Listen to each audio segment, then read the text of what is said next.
अस्सलाम वालेकुम नाज़रीन, मैं हूं मंसूर अली खान और आज हम देखेंगे कि क्या वाकई माइनस इमरान हो गया है। नाज़रीन, आज तहरीक इंसाफ के सेनेटर बैरिस्टर अली जफर की प्रेस कॉन्फ्रेंस से उस इबाम का खात्मा हुआ जिसने गुज़िश्ता 2 दिन से तहरीक इंसाफ को तहरीक इबाम बना रखा था। पार्टी रहनुमाओं के मौक़िफ़ में तज़ाद ने सूरत हाल को इंतहाई मुबहिम बना दिया था। वोकला कुछ और कहते थे और पार्टी का ऑफिशियल ट्विटर हैंडल कुछ और कहता था। आज की प्रेस कॉन्फ्रेंस में बैरिस्टर अली जफर ने ऐलान किया कि Imran Khan intra party election में चेयरमैन का इलेक्शन नहीं लड़ेंगे और उनकी जगह बैरिस्टर गौहर खान चेयरमैनशिप के उम्मीदवार होंगे, क्योंकि तहरीक इंसाफ इस आर्जी ओहदे पर किसी कदावर शख्सियत को नहीं लाना चाहती। इलेक्शन जो है इंट्रा पार्टी इलेक्शन आर्जी तौर पे इमरान खान साहब जब तक इनका तोशाखाना के केस का फैसला नहीं होता वो ये इलेक्शन नहीं लड़ रहे। जो कदावर शख्सियात हैं वो मुस्तकिल ओहदे संभाले हुए हैं पार्टी के, उनको आर्जी ओहदा देना मुनासिब नहीं है। इमरान खान साहब का नॉमिनेटेड केयर टेकर वो हैं बैरिस्टर गौहर साहब। तहरीक इंसाफ के इंट्रा पार्टी इलेक्शन के हवाले से जो इबाम पैदा हुआ उसमें कसूर किसी और का नहीं बल्कि मेरे कप्तान के वोकला की टीम का है, जो सियासतदानों के अंडरग्राउंड होने के बाद तहरीक इंसाफ की तर्जुमानी कर रहे हैं। 23 नवंबर को इलेक्शन कमीशन ने तहरीक इंसाफ के इंट्रा पार्टी इलेक्शन कलअदम करार दिए और 20 रोज में नए इंट्रा पार्टी इलेक्शन कराने का हुक्म दिया, तो ये सवाल उठ खड़ा हुआ कि मेरे कप्तान तहरीक इंसाफ के चेयरमैन रह सकेंगे या नहीं। इबाम का आगाज उस वक्त हुआ जब कल शेर अफजल मरवत ने बताया कि मेरे कप्तान पार्टी चेयरमैन के इंतखाब में हिस्सा नहीं लेंगे। इस दफा कानूनी कदरन की वजह से वो पार्टी के ऑफिस के चेयरमैन का इलेक्शन नहीं लड़ सकते हैं, तो लिहाजा खान साहब ने जो है खुद ये फैसला किया है कि वो इस दफा चेयरमैन पीटीआई के ऑफिस के लिए इलेक्शन कंटेस्ट नहीं करेंगे। शेर अफजल मरवत के इस बयान पर तहरीक इंसाफ के ऑफिशियल ट्विटर हैंडल से ट्वीट किया गया और शेर अफजल मरवत के दावे की तरदीद कर दी गई। इस पर शेर अफजल मरवत ने जवाबी ट्वीट किया और पार्टी के ऑफिशियल हैंडल से जारी करदा बयान को गुमराह कुन करार दे दिया। इसके बाद रात को एक टीवी प्रोग्राम में बैरिस्टर अली जफर ने शेर अफजल मरवत के दावे की तस्दीक कर दी। मुतजाद बयानात का यह सिलसिला यहाँ रुका नहीं और आज सुबह मेरे कप्तान के वकील लतीफ खोसा ने मीडिया से गुफ्तगू में एक बार फिर यह कह दिया कि शेर अफजल मरवत और अली जफर को गलत फहमी हुई है और पीटीआई के चेयरमैन इमरान खान ही रहेंगे। माइनस इमरान खान तस्वर भी नहीं है। इमरान खान ने इन सारी खबरों की तरदीद कर दी है। इमरान खान ही चेयरमैन पीटीआई रहेगा। सूरत हाल उस वक्त एक बार फिर पलटा खा गई जब बैरिस्टर अली जफर ने अपनी प्रेस कॉन्फ्रेंस में ऐलान किया कि मेरे कप्तान ने बैरिस्टर गौहर खान को पार्टी चेयरमैन के लिए नामजद कर दिया है। नाज़रीन, एक तरफ 114 रोज से कैद मेरे कप्तान के हाथ से पार्टी की चेयरमैनशिप निकल गई है, तो दूसरी तरफ मुस्लिम लीग नून के कायद नवाज शरीफ के लिए प्लेइंग फील्ड लेवल करने का सिलसिला तेजी से जारी है। मेरे कप्तान के केसेस की तारीख पर तारीख पड़ रही है और नवाज शरीफ को रिलीफ पर रिलीफ मिल रहा है। आज इस्लामाबाद हाईकोर्ट ने एवनफील्ड रेफरेंस में नवाज शरीफ की सजा कलअदम करार देकर उन्हें बरी कर दिया। नैब ने भी फ्लैगशिप रेफरेंस में नवाज शरीफ की बरियत के खिलाफ अपनी अपील वापस ले ली। अब सिर्फ अल अजीजिया रेफरेंस में नवाज शरीफ की सजा बाकी है। हालात के बहाव को देखते हुए लगता है कि जल्दी ये सजा भी खत्म हो जाएगी। जहां नवाज शरीफ अदालतों में पेश हो रहे हैं और कानून नाफिज करने वाले इदारे उनकी सिक्योरिटी की जिम्मेदारी ले रहे हैं, वहीं अदालती हुक्म के बावजूद मेरे कप्तान को सिक्योरिटी के नाम पर जेल से अदालत भी नहीं जाने दिया जा रहा। आज वफाकी काबीना ने मेरे कप्तान के केसेस का ट्रायल जेल में ही करने की मंजूरी दे दी है, जिसके बाद यह इम्कान भी तकरीबन खत्म हो गया है कि मेरे कप्तान को जेल से जुडिशल कॉम्प्लेक्स लाया जाए और उनकी कोई ताज़ा तस्वीर सामने आ सके या वो सहाफ़ियों से गैर रस्मी गुफ्तगू भी कर सके। नाज़रीन, मेरे कप्तान के पार्टी चेयरमैनशिप से हट जाने और नवाज शरीफ की सजाएं खत्म होने का सिलसिला मजीद आगे बढ़ने से जो सियासी मंजरनामा उभर रहा है उस पर हम 12 सवाल पूछते हैं। सवाल नंबर 1, इस्लामाबाद हाईकोर्ट ने नवाज शरीफ को एवनफील्ड रेफरेंस केस में बरी कर दिया है। अगर नैब के पास शवाहिद नहीं थे तो उसने रेफरेंस क्यों दायर किया? अगर किसी के मजबूर करने पर बगैर शवाहिद के रेफरेंस दायर किया गया तो क्या उन जिम्मेदारों के खिलाफ भी कार्रवाई होगी? सवाल नंबर 2, नैब ने पहले फ्लैगशिप रेफरेंस में नवाज शरीफ की बरियत के खिलाफ अपील की थी जो आज वापस ले ली। क्या नैब की पॉलिसी हुकूमत बदलने के साथ बदल जाती है?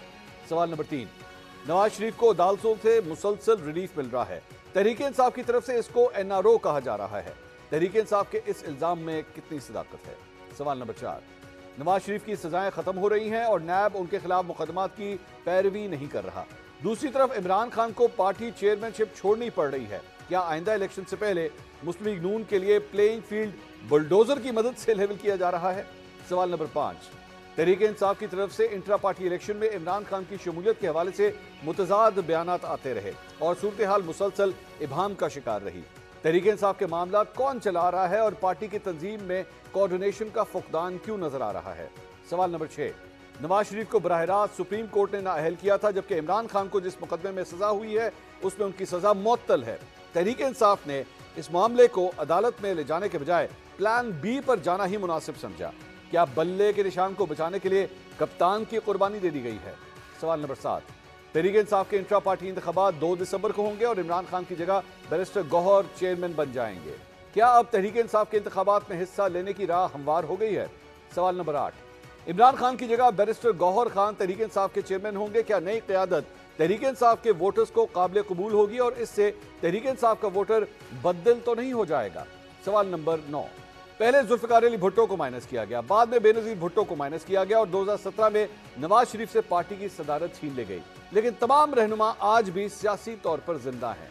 अब क्या इमरान खान की इस तकलीफ को भी आर्जी ही समझा जाए या यह फैसला कभी तब्दील नहीं होगा। सवाल नंबर 10, माजी में पीपल्स पार्टी और मुस्लिम लीग भी मुश्किल हालात देख चुकी है। उस वक्त तहरीक इंसाफ खुश नजर आती थी, आज जो कुछ तहरीक इंसाफ के साथ हो रहा है उस पर ये दोनों जमातें खुश नजर आती हैं। क्या इन दोनों जमातों को माजी से सबक सीखने का मौका मिला है और क्या इन्हें परेशान नहीं होना चाहिए कि कल को कहीं वो दोबारा तहरीक इंसाफ की जगह ना आ जाए। सवाल नंबर 11, जमात इस्लामी को छोड़कर मुल्क की तकरीबन तमाम सियासी जमातों के इंट्रा पार्टी इलेक्शन सिर्फ एक रस्मी कार्रवाई से ज्यादा कुछ नहीं होते। क्या इलेक्शन कमीशन की तरफ से बाकी तमाम पार्टियों को नजरअंदाज करके सिर्फ तहरीक इंसाफ का इंट्रा पार्टी इलेक्शन कलदम करार देना इम्तियाजी सलूक नहीं है। सवाल नंबर 12, माजी में इमरान खान खुद कई बार एतराफ़ कर चुके हैं कि उन्हें इंसानों की परख नहीं है। क्या बैरिस्टर गौहर खान की नामजदगी ये साबित करेगी कि मेरे कप्तान अब गौहर शनास हो गए हैं। इन तमाम सवालों के जवाब ढूंढने की कोशिश करते हैं। पैनलिस्ट का इंट्रोडक्शन कराता हूँ। मुस्लिम लीग नून के सीनियर रहनुमा निहाल हाशमी साहब आज हमारे साथ मौजूद हैं। तर्जुमान इस्तेकाम पाकिस्तान पार्टी डॉक्टर मुराद राज हमें ज्वाइन कर रहे हैं और पाकिस्तान तहरीक इंसाफ के वकील नईम हैदर पंचोता साहब भी आज हमारे साथ मौजूद हैं। तमाम मेहमानों का बहुत बहुत शुक्रिया। नईम हैदर पंचोता साहब, सबसे पहले तो जरा क्लैरिटी दीजिएगा, ये मामला क्या है। हमें एक साहब कहते हैं कि जनाब इमरान खान साहब ने कोई ऐसा फैसला नहीं किया, इमरान खान साहब ही पार्टी के चेयरमैन रहेंगे। दूसरी जगह अली जफर साहब एक बयान देते हैं और बता देते हैं कि जनाब गौहर खान साहब जो हैं वो पार्टी के नए चेयरमैन होंगे। लतीफ़ खोसा साहब कुछ कह रहे हैं, अली जफर साहब कुछ कह रहे हैं, आप क्या कह रहे हैं। कल शेर मरवत साहब इमरान खान साहब से मुलाकात करके जब जेल से बाहर निकले थे, मुलाकात में अली जफर साहब, उमैर न्याजी साहब, शुएब शाहीन साहब, ये सारे लोग मौजूद थे और बाहर निकल कर उन्होंने कहा कि चेयरमैन पीटीआई जो हैं वो चेयरमैन नहीं होंगे, डिस्क्वालिफिकेशन वाला मामला है, जो कि ज़ेरे गौर आया वहाँ पर मुलाकात के दौरान। अच्छा, उसके बाद एक ऑफिशियल अकाउंट से एक ट्वीट आपने देखा जो तरदीद की गई और ये बात पूरी रात इलेक्ट्रॉनिक मीडिया के ऊपर हो या यूट्यूबर्स हों या हर जगह के ऊपर ये चलती रही। सुबह जब इमरान खान साहब से हमारी आज दिन में मुलाकात हुई तो सुबह उन्होंने इस ख़बर के हवाले से, उनको पहले ही सारी सूरत हाल का पता था क्योंकि अखबार के ज़रिए उन तक जो है वो इन्फॉर्मेशन जो है वो पहुंच चुकी थी। तो उन्होंने हमें ये कहा कि ये आप ऐसा करें कि आप बाहर जाकर, क्योंकि ये बहुत ज़्यादा इस तरह की जो है वो मुख्तलिफ चीज़ें चल रही हैं, तो इस चीज़ को क्लियर करने के लिए उन्होंने कहा कि आप बाहर जाकर, खोसा साहब को स्पेशली उन्होंने आकर बाहर बयान दिया कि चेयरमैन पीटीआई ही चेयरमैन रहेंगे। इसके ऊपर उन्होंने बड़ा क्लियर मौक़िफ़ अपना दे दिया।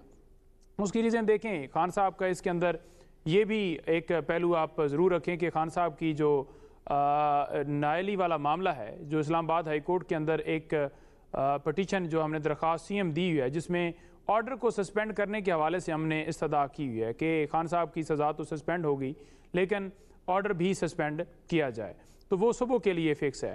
तो मैं ये समझ रहा हूँ कि शायद इस वजह से उन्होंने यही कहा कि आप ये जो सारा है हाई कोर्ट वाला मामला वो पहले देख लें, उसके बाद जो है थोड़ा टाइम लेकर मज़ीद जो है इसके ऊपर फ़ैसला दिया जाए। हाँ, नाम के हवाले से बात हुई तो उन्होंने बड़ा क्लियर कहा कि जो नाम थे उनके सामने रखे गए या उनकी अपनी एक वो कहते हैं जी कि सोच या एक उनका फ़ैसला, जिसमें उन्होंने बिल्कुल कहा कि इस हवाले से जब ज़ेर गौर आया तो मैंने बैरिस्टर गौहर का नाम जो है वो किया। और ये बात डिस्कशन हुई, सब की तरफ से हुई, सारे मेरे लिए काबिल एहतराम हैं, अली ज़फ़र साहब हों, मरवत साहब माशाल्लाह ज़बरदस्त काम कर रहे हैं, न्याजी साहब हों, तो उन्होंने उस हवाले से डिस्कशन की खान साहब से। लेकिन जो उन्होंने हमें कहा, हमने अपनी ड्यूटी अंजाम देते हुए खोसा साहब ने और फिर हमने अपने ट्वीट्स के ज़रिए बताया। नहीं, मुझे आई एम सॉरी नईम साहब, मुझे बिल्कुल समझ नहीं आई इस बात की। अगर इमरान खान साहब ने फैसला कर लिया था कि गौहर खान साहब जो हैं वो हफ्ते वाले दिन आपके इंटर पार्टी इलेक्शंस के अंदर कैंडिडेट होंगे, तो फिर लतीफ़ खोसा साहब को ये बात करने की क्या जरूरत है? यानी आप खुद भी इस बात की तस्दीक कर रहे हैं कि वाकई लतीफ़ खोसा साहब को खान साहब ने कहा था कि आप बाहर जाके ये बात कहें कि नहीं मैं ही पार्टी का चेयरमैन हूं?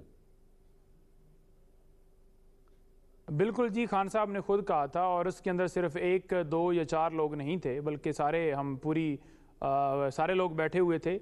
और खोसा साहब को उन्होंने हमारे सामने कहा, बीबी साहिबा भी मौजूद थी, मौजूदगी में कहा, और उन्होंने इसीलिए, क्योंकि देखें इसके अंदर बड़ा ज़रूरी ये है ना कि जो सबसे अहम चीज़ है वो टाइम है, क्योंकि कल ये मामला इस्लामाबाद हाई कोर्ट के अंदर पेंडिंग है। शायद उनके ज़हन में यही बात हो कि इस्लामाबाद हाई कोर्ट से जो हमारा ऑर्डर है सस्पेंड हो जाएगा, डिस्क्वालिफिकेशन वाला मामला किया जा सकता है। मुझे लेकिन क्लियर कीजिए, अली ज़फ़र साहब की मीटिंग इससे 1 दिन पहले हुई थी जी। मुझे सिर्फ ये बात क्लियर कीजिए कि अगर लतीफ़ खोसा साहब को ये सब कुछ कह दिया गया तो उसके बाद तकरीबन 3 बजे जाके अली ज़फ़र साहब इस बात का ऐलान क्यों कर रहे हैं? उनको तो ऐलान नहीं करना चाहिए था।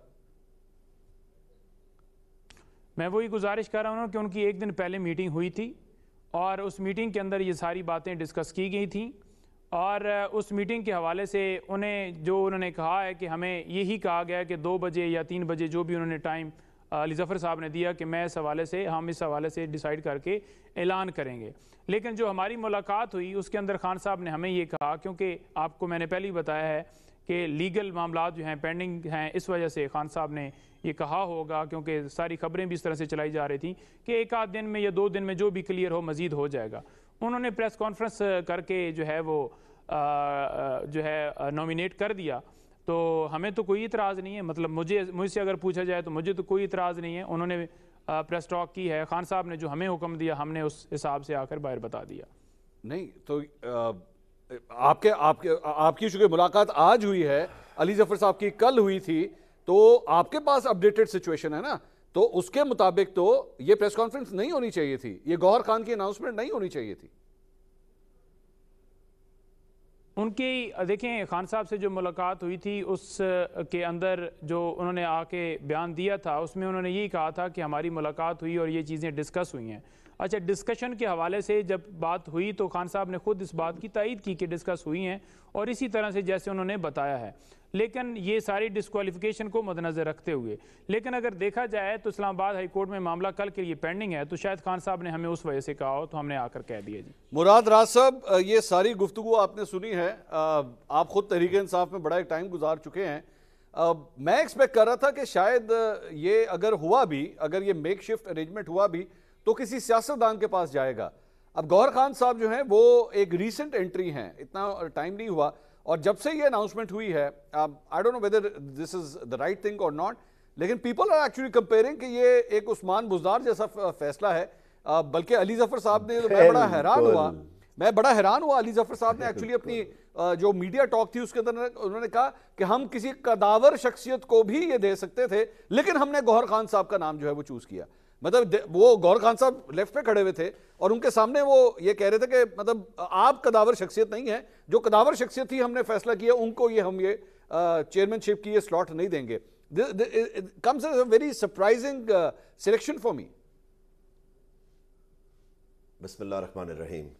मंसूर भाई, ये फिर वही उस्मान बुज़दार वाली मूव हुई है कि पार्टी के, मुझे पता है कि कितने लोगों की कितनी जद्दोजहद थी, कितने कितने सीनियर लोग बैठे हैं और उनको नई अपॉर्चुनिटी दी गई।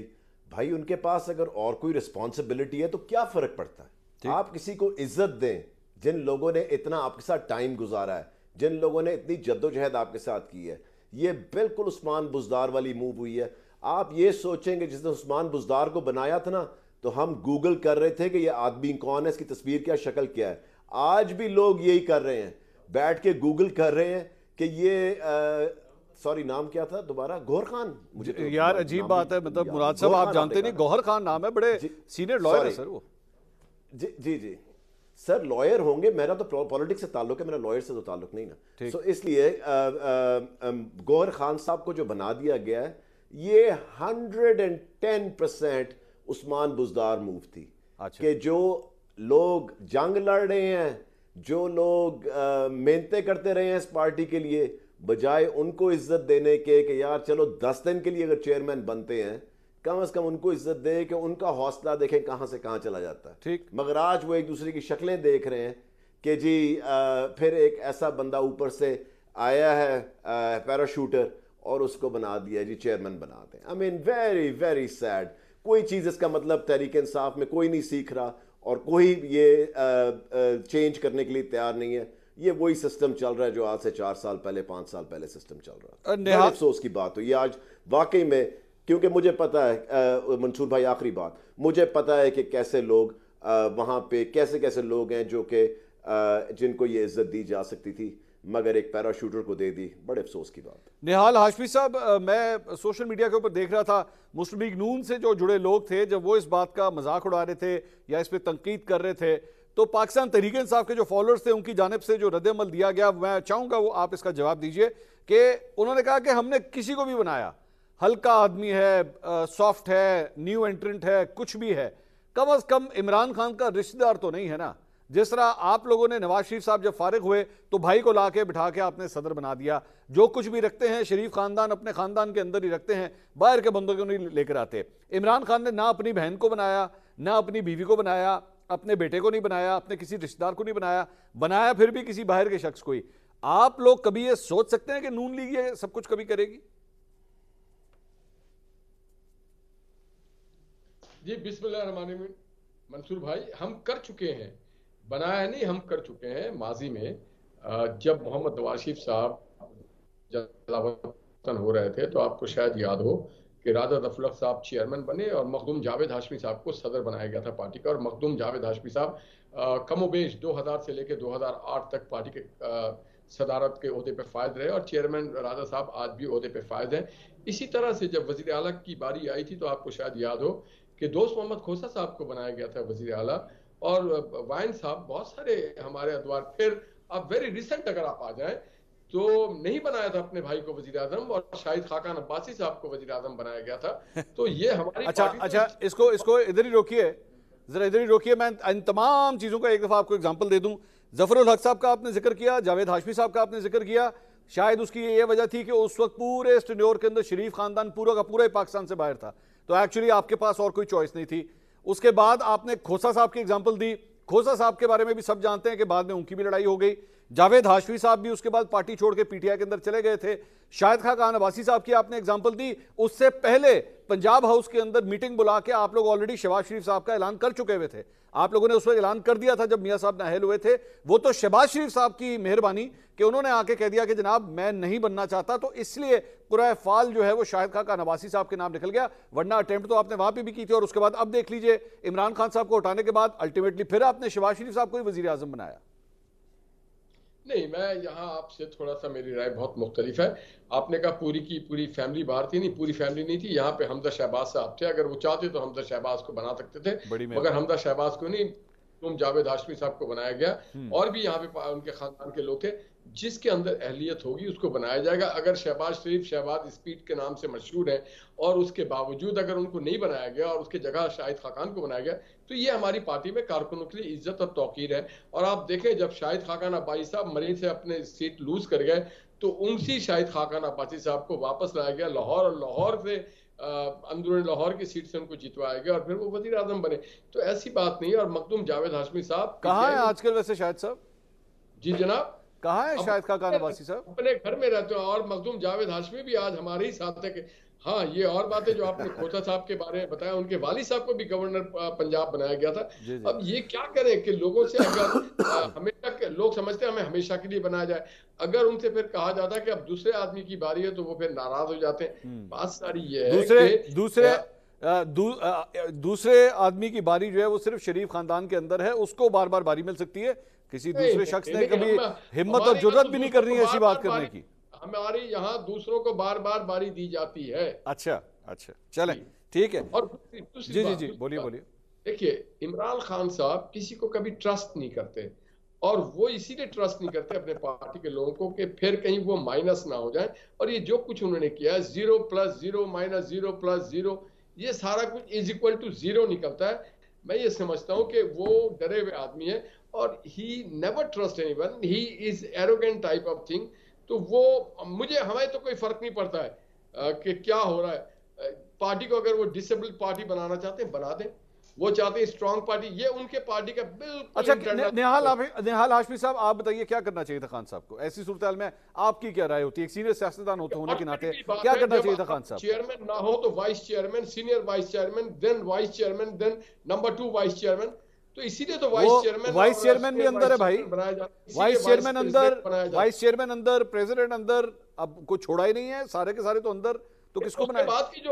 उसके बाद की जो आपके पास है उसको बनाए ना। मैं कौन रह गया बताए ना, कौन? आप बताए ना कौन? और अगर कोई छुप गया, भाग गया, तो वो तो सियासी आदमी नहीं है। सियासी आदमी को तो जद्दोजहद करनी चाहिए। इनके पार्टी में अलमिया ये है कि कोई आदमी सियासी जद्दोजहद पे यकीन नहीं रखता। अगर थोड़ा सा कोई उस पर जबर आ जाए या जेल जाने का मौका आ जाए तो वो पार्टी छोड़ के चले जाते हैं। इसकी वजह यह है कि इमरान खान कभी किसी को ऑनर नहीं करते, कभी किसी को ट्रस्ट नहीं करते हैं। वो नेवर ट्रस्ट एनीवन। तो वो बहरहाल उनकी पार्टी का मामला है, 0+0 = 0 ही होगा। ये नईम हैदर पंचोता साहब, ये थोड़ी देर पहले Murad Raas ji, Murad, you want to say something? मैं तो सिर्फ एक चीज़ कहना चाह रहा था मंसूर भाई, कि मेरे ख्याल से उस्मान बुज़दार को नॉमिनेट कर देते तो ज़बरदस्त होता, उनको भी मौका मिल जाता है एक दफ़ा चेयरमैन बनने का। नहीं, मैं तो कह रहा था दोबारा ला के उनको नॉमिनेट कर देते, क्योंकि अब तो उन्होंने पार्टी के लिए 3.5 साल गुजारी भी है चीफ मिनिस्टरशिप, तो उनको ही ट्रस्ट कर लेते। ठीक है। नईम साहब, वैसे एक तनकीद तो वाकई हो रही है, थोड़ा सा मुराद राज साहब जिस तरफ इशारा कर रहे हैं वो ये है कि जनाब जो वकला हैं, जितने वकील हैं, इनका जो धड़ा है, पीटीआई को जो रिप्रेजेंट कर रहे हैं, इन्होंने पार्टी को टेक ओवर कर लिया है। जो सियासतदान है जिसने जाके इलेक्शन लड़ना है वो बिल्कुल साइड पे हो गया है। आपके जितने भी वकील हैं जो जाके खान साहब से मिलते हैं, चूंकि आप लोगों के पास एक्सेस है, जितने सियासतदान हैं, जितनी कोर कमेटी के अंदर लोग हैं, वो सारे के सारे साइडलाइन हो गए। वकील अब डिक्टेट कर रहे हैं पाकिस्तान तहरीक इंसाफ को। बहुत शुक्रिया मंसूर भाई। गुजारे ये है कि पहली बात तो ये है कि 16 महीनों में जिस तरह से इन्होंने पाकिस्तान तहरीक इंसाफ के ऊपर क्रैक डाउन किया, चेयरमैन पीटीआई के ऊपर जिस तरह से इन्होंने केसेस बनाए, और उसके साथ साथ पार्टी के जो लोग थे, जो लीडरशिप थी, उनको जिस तरह से अगवा किया, उनसे प्रेस कॉन्फ्रेंस करवाई गई, उनको उनके घरों में छापे मारे गए, उनके कारोबार सील किए गए, और ख़वातीन के साथ जो सलूक अभी भी किया जा रहा है, इस हुकूमत के अंदर भी जो सिलसिला जारी है, अगर उसके बाद ये कहें कि पीटीआई के लीडर जो हैं वो टिकते नहीं हैं या वो साथ नहीं खड़े, तो आप मुझे दे देना इनमें से कोई एक बंदा 2 घंटे 3 घंटे, अच्छा, तो जो मर्जी है उसे कबूल करवा लें। एक होती है कानूनी हिरासत, आप किसी को अरेस्ट करते हैं, उसे सीधा जो है हवालात में डालते हैं, जुडिशल होता है, जेल में जाता है, जो भी उसका प्रोसेस है लीगल उसने अडॉप्ट करना है। और एक होता है कि आप उठाकर उसे नंगा करते हैं, तशद्दुद करते हैं, मारते हैं, लटकाते हैं, क्या क्या करते हैं, उसको इंजेक्शंस लगाते हैं, किस हद तक उसके ऊपर ज़्यादती की जाती है। तो उसके बाद अगर कोई बंदा आप लेकर आ जाएं और टॉक उससे करवाएं और फिर कहें कि देखें जी ये तो टूट गया, तो क्या ऐसा पाकिस्तान तहरीक इंसाफ के दौर में कोई एक ऐसी मिसाल दिखा दें जिसमें अबडक्शन हुई और फिर आकर प्रेस कॉन्फ्रेंस करवाई गई? नंबर 1। ठीक है। नंबर 2, इमरान खान साहब को ये वाज़ह पता था कि जिस तरह से मेरे ऊपर मुकदमात हैं, पीटीआई के लीडरान के ऊपर मुकदमात हैं, तो उन्होंने, आपने देखा होगा कि पहले बड़े स्टार्ट से जो है वकला के साथ बहुत ज़्यादा रवाबत इस वजह से कर लिए थे कि उन्हें पता था कि ये वकला के ऊपर उस तरह से हाथ नहीं डाल सकते जिस तरह से आम एक जो है किसी भी शहरी के ऊपर ये सलूक किया जाता है। तो इस वजह से जब उन्होंने सबके साथ मुलाकातें और सिलसिला बढ़ाया, तो उसी की एक कड़ी है कि आज एक्सेस है, सिर्फ उनको अगवा नहीं किया जा रहा। अगर अगवा किया जाता तो फिर उनकी भी एक्सेस ना उस तरह से होती। लेकिन और पीटीआई के लिए सवाल ले लीजिए, पावर में है कोई एक सवाल ले लीजिए, ये जो आप जब वकीलों की बात करते हैं तो आपका ये फॉर्मूला गलत ही साबित हो जाता है। जब हम फवाद चौधरी की तरफ देखते हैं, फवाद चौधरी साहब भी तो कई हफ्तों से जेल के अंदर हैं, तो he is going through a rough time.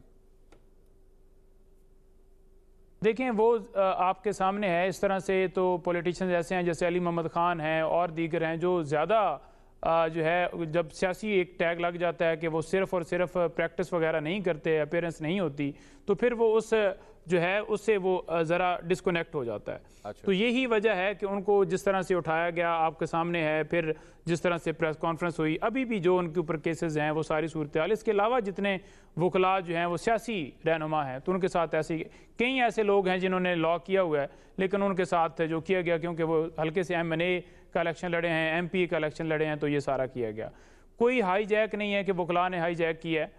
बड़ा वाज़ह करना चाहता हूँ कि कोर कमेटी मौजूद है, PTI मौजूद है, सारे मामलात इंतज़ामी हर तरह के पूरा बैकअप पे वो सारी चीज़ें कर रहे हैं, और उनकी मुशावरत से ही कोई भी फैसला जो है खान साहब की मुशावरत के बाद ही डिसाइड होता है। तो नईम साहब, ऐसा नहीं है कि कोई यहाँ पर बैठकर लॉयर्स जो हैं वो नोटिफिकेशंस कर रहे हैं।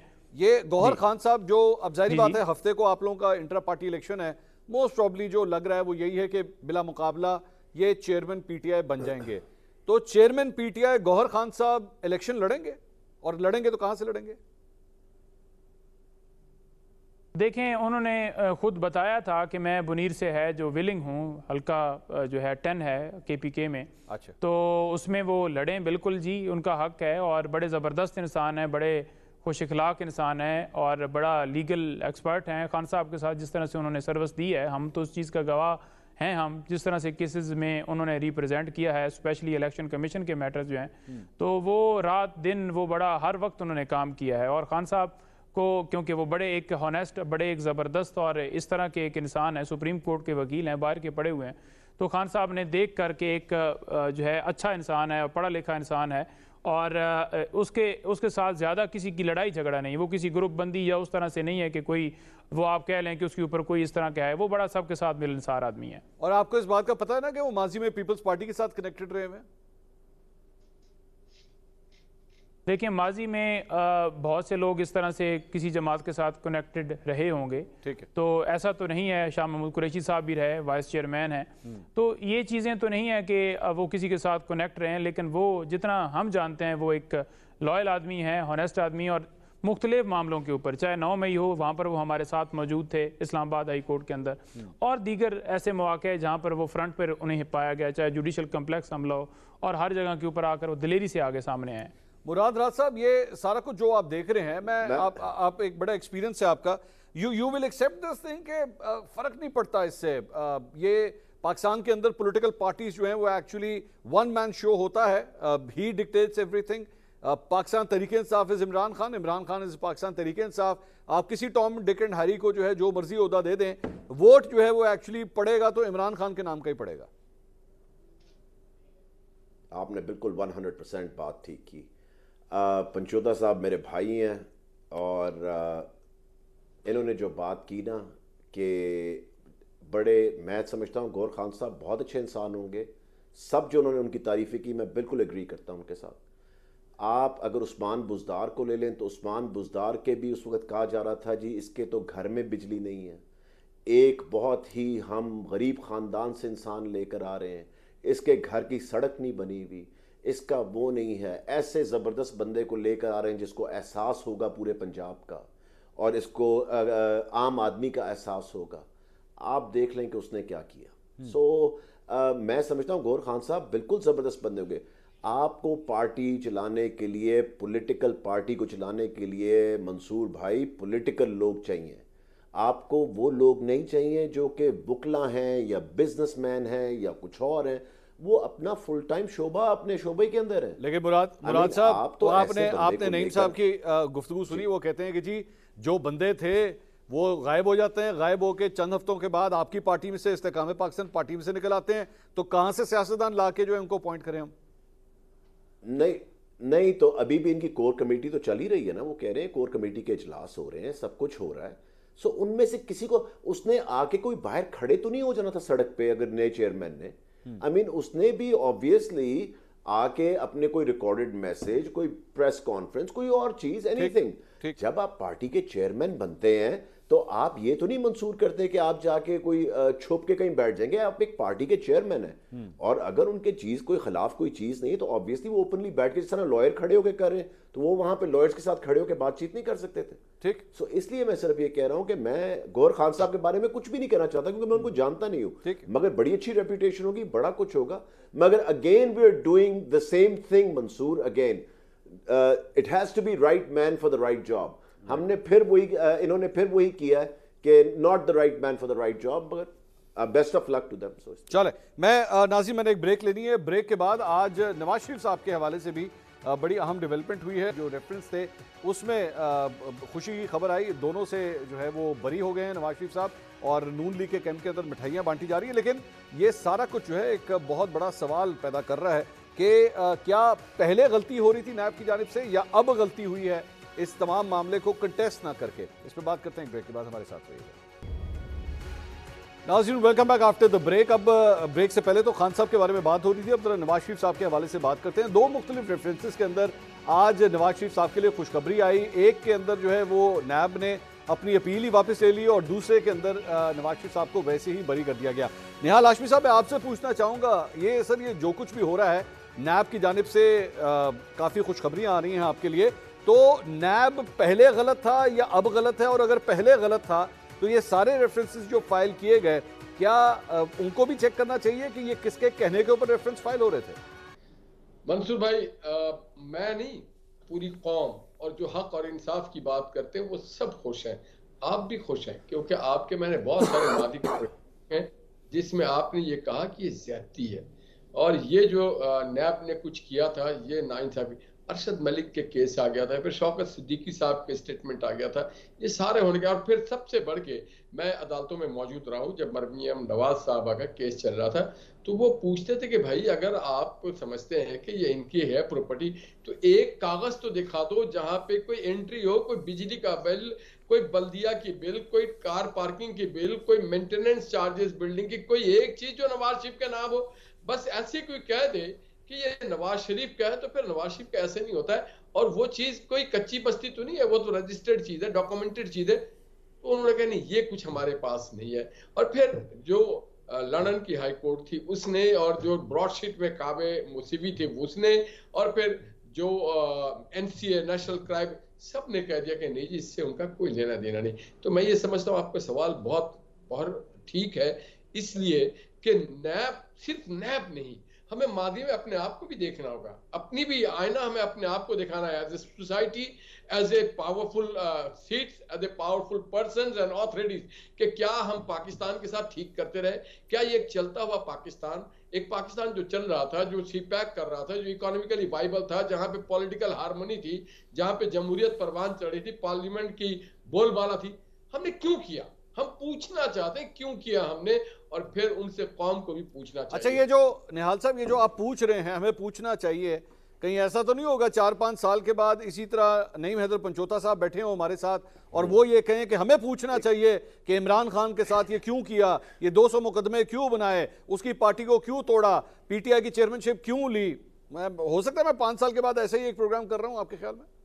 जी हो सकता है, मगर अगर वो अच्छा। उससे पहले मैं आपको एक बात वादे कर दूं कि 1991 में जब इंडिया में बहुत क्राइसिस था, सिर्फ 200 मिलियन उनके पास डॉलर रह गया था, तो जब मनमोहन जाकर के बताते हैं नरसिम्हा राव को कि मुल्क में बड़ी क्राइसिस आई हुई है, पहली बार और आखिरी बार वो IMF में गए थे।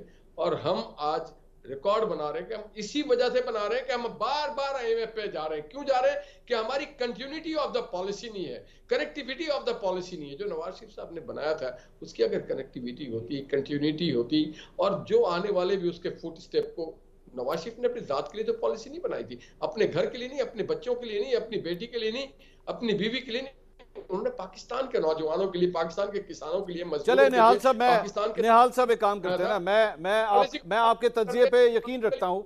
निहाल साहब, मैं आपके तज्जिए पे यकीन रखता हूँ। आप कहते हैं नवाज शरीफ के साथ ज्यादती हुई, गलत केसेस बने गलत तरीके से, इसीलिए ये केसेस इस तरह हो रहे हैं। दिल पे हाथ रखिए, रखिए जरा, दिल के ऊपर हाथ रखिए, रख दिया, दिल के ऊपर हाथ रख के कहें कि इमरान खान के खिलाफ आज जो केसेस बन रहे हैं बिल्कुल सही बन रहे हैं, बिल्कुल सही, इंसाफ के तकाजे पूरे करते हुए बन रहे हैं। I will trust your word. Go ahead Nihal साहब। जी इमरान खान साहब के खिलाफ जो केस बन रहे हैं उनमें से $190 मिलियन का जो है ना ना ना वो- ना ना ना ना ना ना ना ना ना ना इधर से ना निहाल साहब इधर से ना ना ना ना मेरी बात तो सुन ले जनाब। 200 केसेस और हैं। जो 200 केस केसेस। ना आप देखिए पंचोड़ा Swear साहब ने कहा, upon ना your हमारे heart. केस आया, निहाल ना साहब, हमारे swear interim- upon your ये heart. interim गवर्नमेंट का केस है ये जो Make sure बना है हाथ अभी वहीं पे ही हो। केस निहाल ये साहब हाथ वापस वाला, रखे ऊपर। हमने बनाया। निहाल साहब ये दिल के ऊपर 190 नहीं, मिलियन वापस रखो। मैं ये नहीं कह रहा वो वो 190 मिलियन का ना और ये तोशा खाना उन्होंने ऐलान किया इमरान खान से। यार ये वाला आर्गुमेंट मत दीजिएगा निहाल साहब। निहाल साहब ये वाला आर्गुमेंट मत दीजिएगा। अपना केस खुद बनाया। अच्छा उन्होंने निहाल कहा, मुझे तोहफा मिला था मैंने बेच दिया मेरा माल। सुने मेरी बात। निहाल साहब सुने मेरी बात। पता होना चाहिए था सर कि वो सुन बेच तो नहीं ले सकते उस चीज को। निहाल तो साहब। हमने उसके खिलाफ केस नहीं बनाया। निहाल साहब उन्होंने ये खुद इमरान अपने खिलाफ केस ये बनाया। निहाल साहब ये इमरान खान साहब का आर्गुमेंट है। वो भी ये कहते थे कि अल अजीजिया और ये फ्लैगशिप और एवनफील्ड ये मैंने तो नहीं बनाए, ये मैंने तो नहीं बनाया, ये तो नवाज शरीफ के अपने दौर के अंदर बने हैं, तो मेरा क्या कसूर है इसके अंदर। इसलिए ये वाला आर्गुमेंट मत दीजिए। दोबारा दिल पे हाथ रखें, वापस दिल के ऊपर हाथ रखें। और मैंने बार बार ना करवाएं, मैंने तो दिल को पकड़ लें, बल्कि दिल को पकड़ के बैठ। मुझे अपने अल्लाह को जवाब देना है। अगर जो बंदा अल्लाह से डरता है वो बंदों से नहीं डरता है, और मैं अल्लाह से डरता हूं। बट ठीक हो, आई टेक योर वर्ड तक आवाज है निहाल भाई, I take your word, I take मैं ये समझता हूं निहाल भाई, I take your word, I take your word. Sir मैं मास्टर- कह रहा हूं, मैं मान गया आपकी बात यार। यार निहाल भाई, मैं सुन तो लें।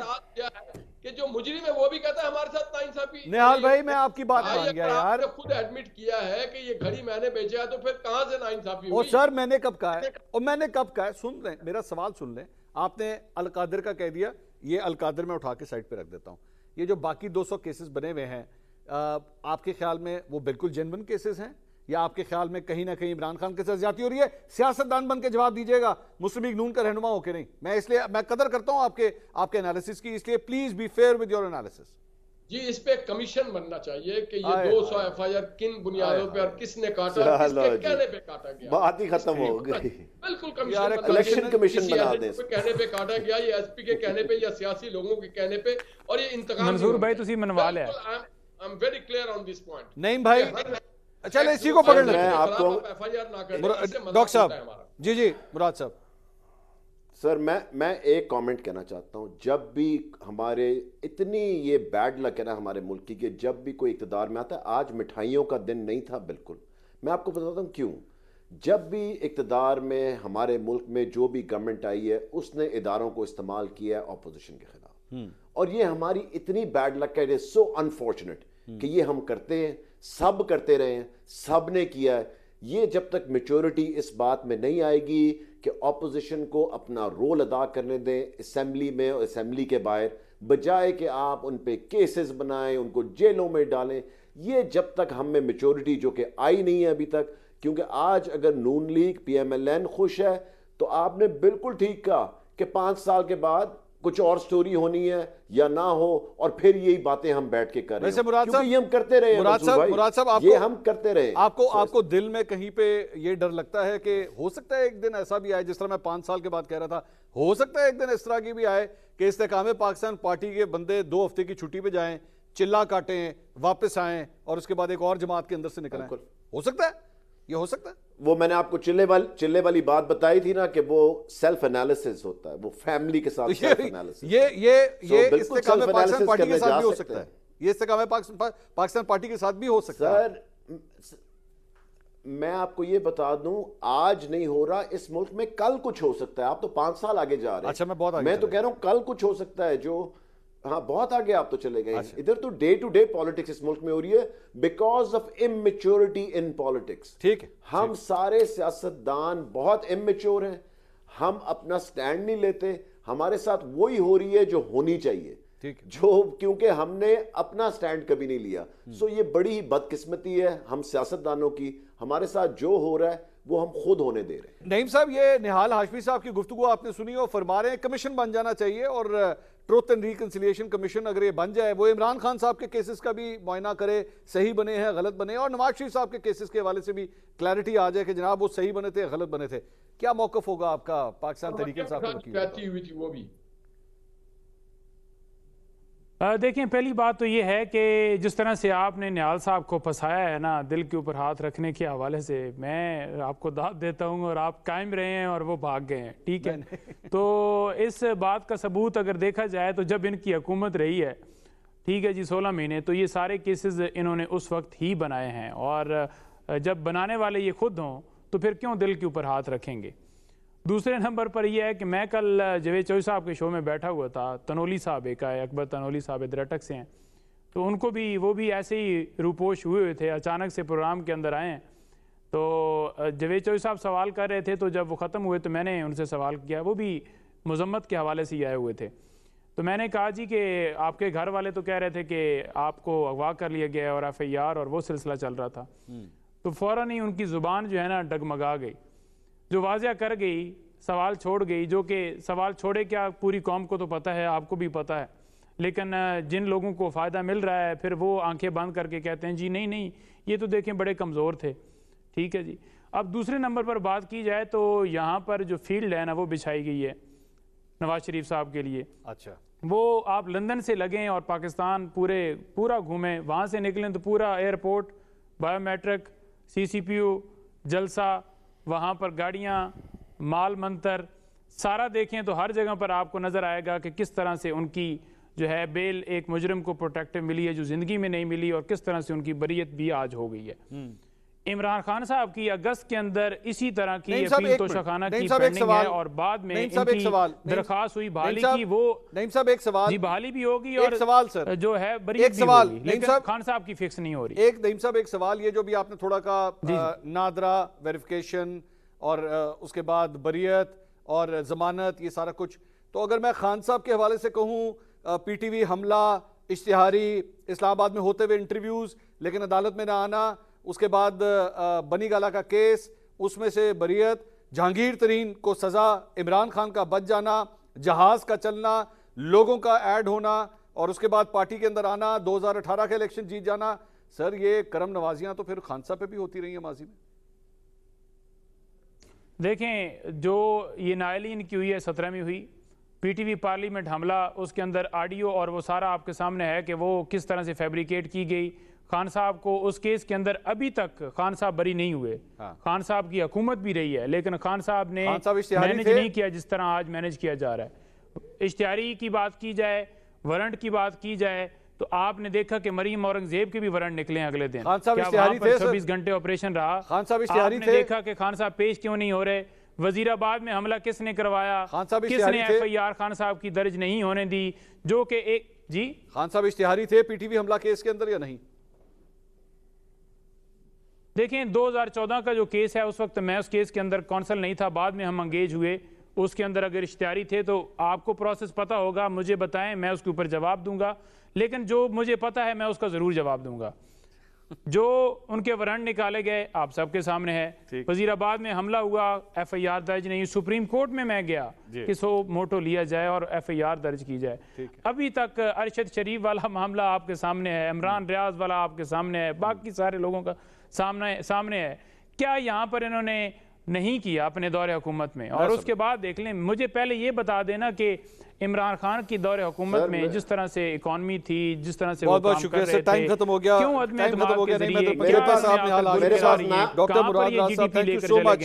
डॉलर कहां पर चला गया, petrol thank you so much, बहुत शुक्रिया, बहुत शुक्रिया, बहुत शुक्रिया आपका तीनों मेहमानों का। नाज़रीन, आई विश ये डिस्कशन हम मजीद भी कर सकते हैं, लेकिन प्रोग्राम का वक्त खत्म हो गया। इंशाल्लाह कल आपसे दोबारा मुलाकात होगी। अल्लाह हाफिज।